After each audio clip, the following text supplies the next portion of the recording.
ناظرین السلام علیکم. ناظرین ڈاکٹر دانش پروگرام سوالی کے ساتھ حاضر. ناظرین آج ایکسکلوسیو پروگرام ہے برما کے ان مسلمانوں کو جو بھیانک قتل عام ہوا ہے اس کے اوپر. ہم آپ کو ایک تصویر دکھاتے ہیں اس شخص کی جو دہشت گرد انسان ہے جو کہ وہاں پہ معصوم مسلمانوں کو کس طریقے سے قتل کر رہا ہے اور اسی کے حکم سے قتل کیا جا رہا ہے. یہ آشین ویراتھو ہے جو یہ درندہ ہے.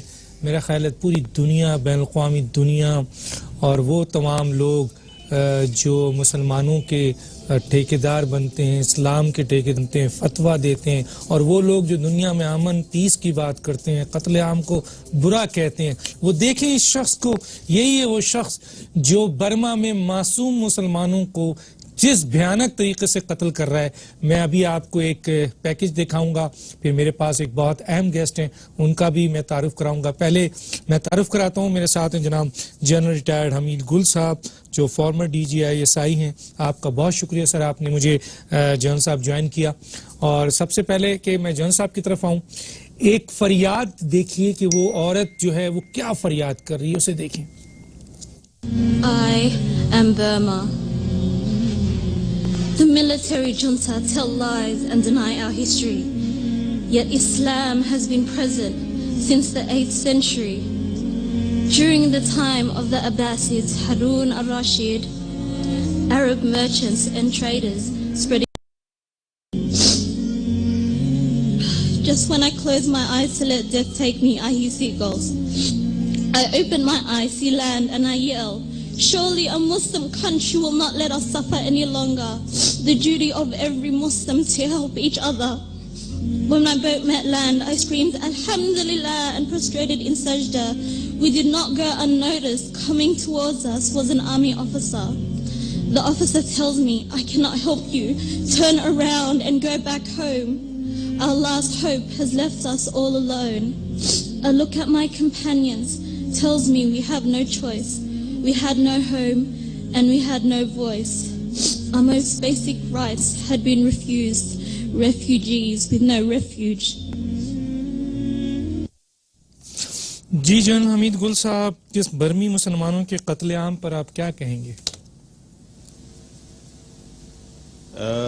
بہت شکریہ آپ کا, آپ نے مجھے کیا. میں تو اس معاملے سے بہت دیر سے متعلق ہوں. جب میں ڈی جی آئی ایس آئی تھا تو ان دنوں میں بھی یہ لوگ آیا کرتے تھے, ہم سے مدد طلب کرتے تھے, اور جس قدر ہو سکتا تھا ہم ان کو کہتے تھے کہ لیکن ظاہر ہے کہ ایک بڑا سیاسی مسئلہ تھا اور اس کا حل بھی سیاسی طور پہ نکال ضرورت تھی. تو میں پہلے تو ان کی داستان تاریخ بتا دوں. خاتون نے کچھ اس کا ذکر کیا کہ خلیفہ ہارون رشید کے زمانے سے یہاں تاجر آیا کرتے تھے, اور عرب تاجر بھی آئے, ترک بھی آئے, فارسی لوگ بھی آئے, پھر بعد میں مغل بھی آنا شروع ہو گئے. جب مغلوں نے ہندوستان کے اوپر قبضہ کیا تو وہ بھی آئے, اور ایسے ہی انڈونیشیا جو پاپولیشن کے لحاظ سے سب سے بڑا ملک ہے, یہ ملیشیا, یہ سارے مسلمان تاجرز کی وجہ سے آئے. ان کا اخلاق, ان کی رویے اور ان کی دیانتداری کی وجہ سے یہ بہت متاثر ہوئے. چنانچہ ہوا یہ کہ بالآخر 1430 عیسوی میں یہ ایک بدھسٹ, اس سے پہلے کچھ عرصہ پہلے یہ ایک بدھ حکمران تھا, راجہ تھا وہ اس علاقے کا, جس کو مسلمانوں نے نام دیا اراکان کا. تو اس نے اسلام قبول کر لیا, اور اس کے بعد بہت سارے لوگ جو اس اراکان کے شمال میں تھے بالخصوص, انہوں نے اسلام کو اپنا لیا اور قبول کر لیا. اور وہاں پہ ایک ترک نسل کے تھے وہ, ان کا نام تھا سلطان سلیمان شاہ.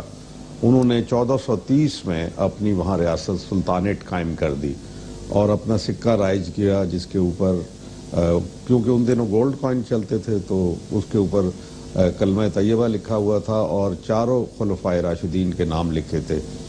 پھر 1430 سے لے کے 1784 تک, یعنی 354 سال تک وہاں پہ مسلمان حکمران آتے رہے. تقریباً 7 یا 8 سلطان وہاں موجود رہے, لیکن بالآخر وہ بہت کمزور ہو گئے, اور 1784 میں برما نے قبضہ کر لیا اس علاقے کے اندر. کیونکہ جب بھی حکومت ہوتی ہے نا, آہستہ آہستہ وہ کمزور ہونا شروع ہو جاتی ہے. تو تو انہوں نے قبضہ کر لیا 1784 میں. لیکن انہی دنوں میں آپ کو یاد ہوگا 1757 میں بیٹل آف پلاسی ہوئی اور انگریز یہاں ہندوستان میں تشریف لے آئے. بنگال کے اوپر بھی انہوں نے قبضہ کر لیا اور بیٹل آف پلاسی میں انہوں نے جو کامیابی حاصل کی اس کو پھر پھیلانے کی کوشش کی. چنانچہ ان کی برما کے ساتھ جو برما کا قبضہ تھا اس کے اوپر ان کے ساتھ لڑائی ہوئی اور پھر 1828 میں وہاں پہ برطانیہ کا قبضہ ہو گیا جو برٹش امپائر کا, اور برما کو انہوں نے تخت دلی کے نیچے یعنی دلی کے وائسرائے کے نیچے اس کو کر دیا. لیکن یہ بات چلتی رہی. پھر برما ان کی جنگ ہوئی, دوسری جنگ عظیم, جس میں جاپانیوں نے بہت سارے علاقوں پہ قبضہ کیا اور یہ سارے علاقے تو جنگ زدہ ہو گئے. اور پھر 1942 میں انتہائی بڑا قتل عام ہوا وہاں مسلمانوں کا, اور 1.5 لاکھ کے قریب مسلمانوں کو بدھسٹ نے مار دیا. بظاہر تو بدھسٹ بہت ہی امن پسند, بہت ہی ان کی جو طریقے ہیں, لیکن مسلمان ہونا تو دنیا بھر میں ایک ہمارے لیے ایک مصیبت بن گیا ہوا ہے. جہاں بھی مسلمان ہوگا اس کو وہ ضرور کسی نہ کسی سے طرح سے دکھ پہنچائیں گے.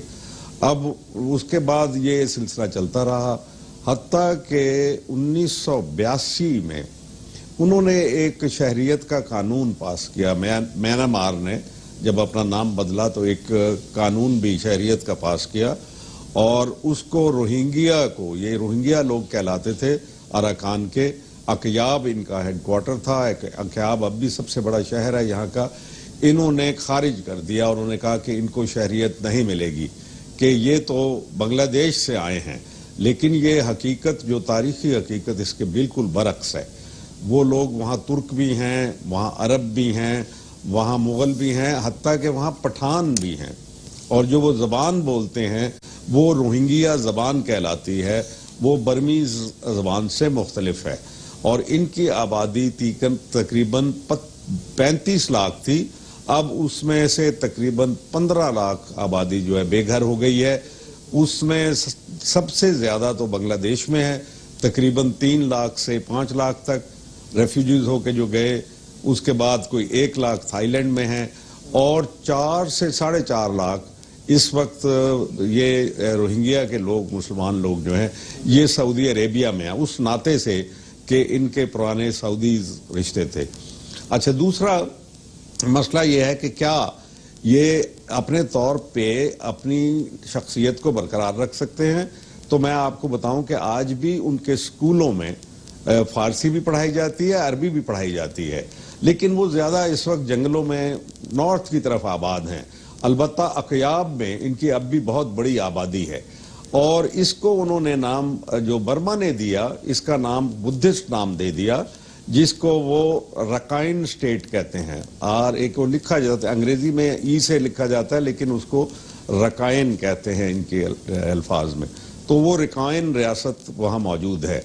اب میں جب ہمیشہ سے یہ جو آتے رہے میرے پاس, تو میں ان کو کہتا رہا ہوں کہ تمہارا مسئلہ صرف شہریت حاصل کرنا نہیں ہے, کیونکہ خود برما میں, رنگون میں, جس کو ہم برما کہتے ہیں, اس کے اندر صرف 1 لاکھ کے قریب مسلمان ہیں, اور ان کو آئے دن اس کی پٹائی ہوتی ہے بہت زیادہ. ان کو مارا جاتا ہے, گھر جلا دیے جاتے ہیں, اتنے سخت قوانین بنا دیے ہیں, گاؤں کے گاؤں تباہ کر دیے جاتے ہیں, عورتوں کو ان کو اتار کے کپڑے ان کو پھر جلا دیا جاتا ہے, گاؤں جلا دیے جاتے ہیں. یعنی یہ وہ بدھسٹ کریڈ ہے جو کہ یہ سارا کام کر رہی ہے.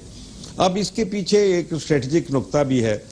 دیکھیں, انہوں نے اب پابندی یہ لگائی کہ 25 سال سے کم عمر کی مسلمان عورت شادی نہیں کر سکتی, اور 30 سال سے کم عمر کا آدمی شادی نہیں کر سکتا. یعنی اس قدر ٹوٹیلیٹیرین رجیم کہ جو وہ ان کے انسانیوں کی زندگی کے, ان کی فیملیز کے اندر, ان کی پرسنل لائف میں بھی, جس کو ہم ٹوٹیلیٹیرین کہتے ہیں. اتھارٹیرین ہونا اور بات ہے, لیکن ٹوٹیلیٹیرین مین کہ آپ لوگوں کی زندگی کو کور کرتے ہیں اور ان کو ڈائریکٹ کرتے ہیں کہ آپ کیا کریں گے, آپ کا فیتھ کیا ہوگا, آپ کب شادی کریں گے, کیسے کریں گے, پڑھیں گے یا نہیں پڑھیں گے.